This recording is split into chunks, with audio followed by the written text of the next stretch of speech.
Muita gente olha para um caminhão limpa-fossa e torce o nariz. Vê apenas o serviço sujo, o mau cheiro e o lado desagradável. Mas você já parou para pensar na violência mecânica que acontece ali dentro? Já se perguntou o que realmente acontece dentro de um caminhão limpa-fossa? Como ele consegue mover toneladas de dejetos todos os dias sem parar a cidade? E o mais interessante, para onde vai tudo isso? Não estamos falando de um simples caminhão de carga. Estamos falando de uma máquina que, sem ela, as cidades colapsariam em dias. Por isso, hoje, nós vamos desvendar toda a engenharia por trás dessa máquina fascinante.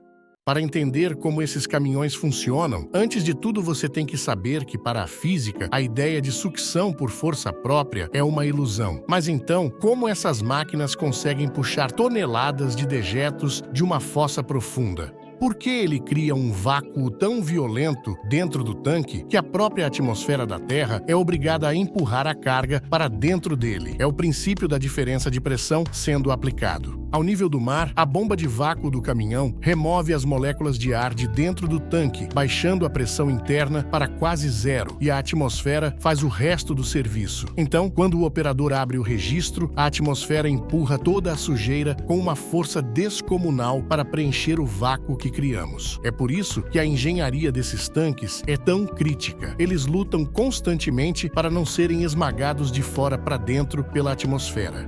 Mas antes da bomba de vácuo entrar em ação, a magia acontece na transmissão do caminhão. O motor a diesel precisa dividir sua potência com a bomba de vácuo. E aqui entra a tomada de força. Acoplada diretamente na caixa de câmbio, é quem rouba a rotação do motor para girar a bomba de vácuo. O operador chega no local, puxa o freio de mão, pisa na embreagem, engata a tomada de força e, em seguida, o motor do caminhão começa a girar a bomba de vácuo. O giro fica travado ali nas 1.200 rotações por minuto, porque essa é a curva ideal para manter a bomba de vácuo operando sem matar o motor e sem superaquecer o sistema hidráulico. É um equilíbrio fino. Se girar demais, você cavita a bomba, e se girar de menos, não gera o vácuo necessário.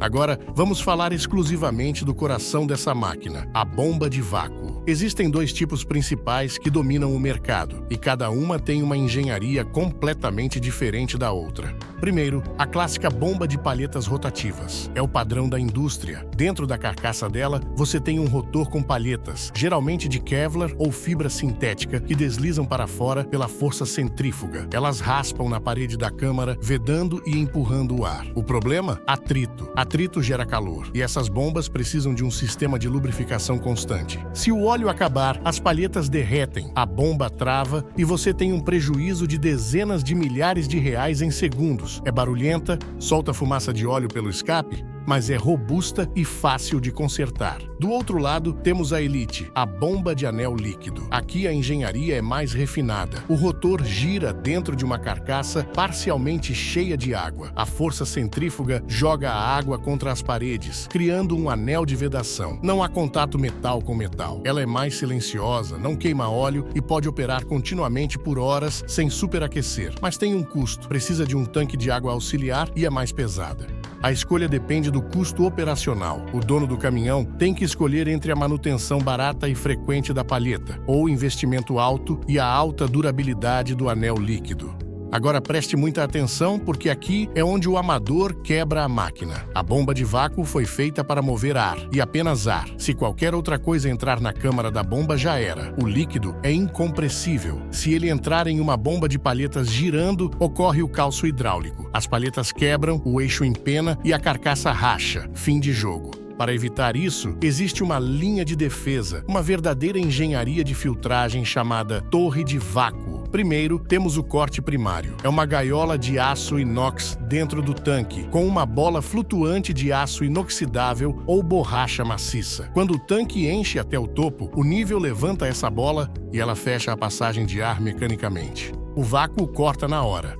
E, sem seguida, entra o corte secundário. Um segundo tanque externo, menor, que serve como uma armadilha. O ar entra girando, forçando qualquer gota de líquido restante para as paredes e para o fundo. Só o ar seco, limpo e filtrado tem permissão para entrar na bomba. Se você ver um caminhão desses operando e a bomba começar a travar, o operador experiente corta a tomada de força na hora, pois o sistema de proteção falhou e, se continuar tudo, vai para o espaço. Muitas vezes, só a força do vácuo não é suficiente, principalmente quando os dejetos estão solidificados no fundo da fossa. Aí entra a força bruta do sistema combinado. Além da bomba de vácuo, esses caminhões carregam uma bomba de alta pressão. Estamos falando de uma bomba que pega a água limpa e a dispara a uma pressão inimaginável, suficiente para cortar madeira e arrancar concreto velho. O caminhão tem que ter potência para girar a bomba de vácuo e a bomba de hidrojato ao mesmo tempo. O motor diesel grita, o consumo de combustível vai nas alturas, mas o serviço é feito. É a definição industrial de multitarefa.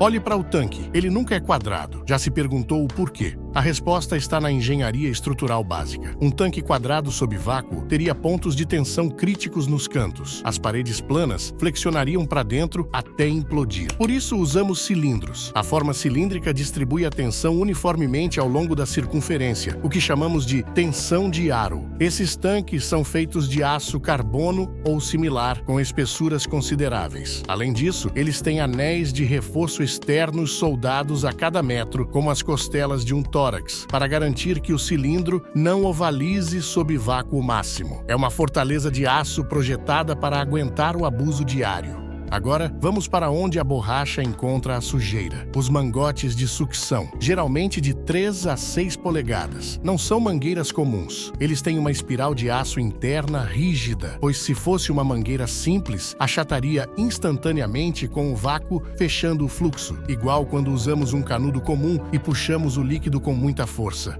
Tanque cheio, hora de descarregar. E agora? Bem, aqui a engenharia nos dá duas opções. A primeira é a gravidade. O sistema hidráulico levanta o tanque como uma caçamba basculante, abrimos a tampa traseira e deixamos cair. A segunda, e mais interessante, pressurização reversa. Muitas bombas de vácuo possuem uma válvula de 2 vias. Assim, com uma alavanca, invertemos o fluxo de ar e, em vez de tirar ar do tanque, a bomba começa a empurrar ar para dentro dele. Dessa forma, o tanque de vácuo vira um vaso de pressão, e essa pressão, agora positiva, joga para fora toda a carga pela mesma mangueira que entrou. A segunda forma para descarregar é a melhor opção, mas ao mesmo tempo é muito perigosa, pois se a pressão subir demais, o tanque pode explodir, jogando os dejetos para todos os lados, e tenho certeza que ninguém gostaria disso. Por isso, temos válvulas de alívio calibradas para abrir caso as coisas saiam do controle. Mas onde essa carga é descarregada? Bem, esqueça o mito de jogar no mato. Isso é crime ambiental. O profissional tem um destino certo, a estação de tratamento de esgoto. A operação aqui é cirúrgica. O caminhão entra na área de recepção e o operador conecta o mangote em um bocal ou posiciona a traseira sobre o gradeamento mecânico. Quando a válvula abre, a gravidade ou a pressão reversa joga a carga contra grades de aço inox. A função física dessa grade é separar as partes sólidas do líquido. O sólido fica retido na grade e vai para o aterro, e o líquido, rico em carga orgânica, desce por gravidade para os tanques de aeração. E por fim, sopradores industriais injetam oxigênio para que bactérias decomponham a matéria.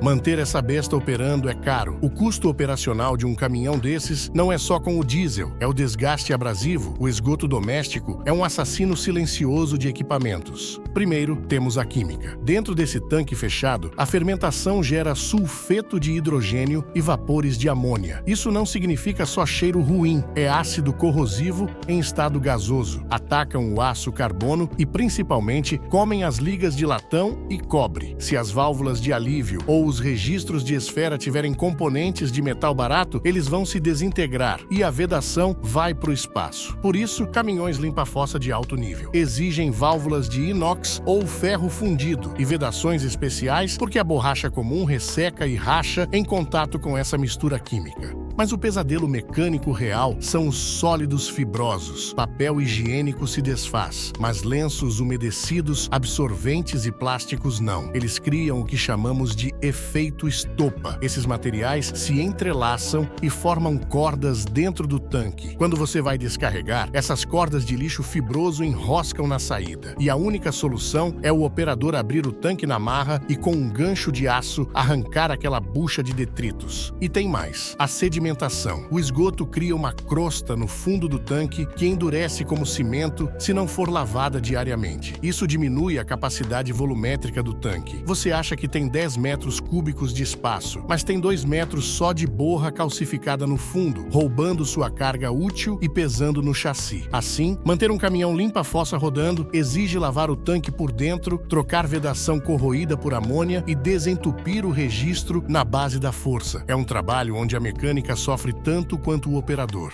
No final do dia, o que sobra é o respeito pela máquina e seus operadores. Sem os caminhões limpa-fossa, as cidades parariam em questão de dias. As fossas transbordariam, as indústrias parariam e as redes de esgoto colapsariam. Eles são brutos, barulhentos e operam no limite da resistência dos materiais. Mas é essa engenharia pesada, essa combinação de pneumática, hidráulica e mecânica diesel que mantém a civilização limpa e funcionando. Então, da próxima vez que vir um desses na rua, tampe o nariz, mas também preste atenção na física que está acontecendo ali, diante dos seus olhos. E esse foi mais um mergulho técnico aqui no canal. Se você curtiu a engenharia dessa máquina, deixa o like e se inscreva.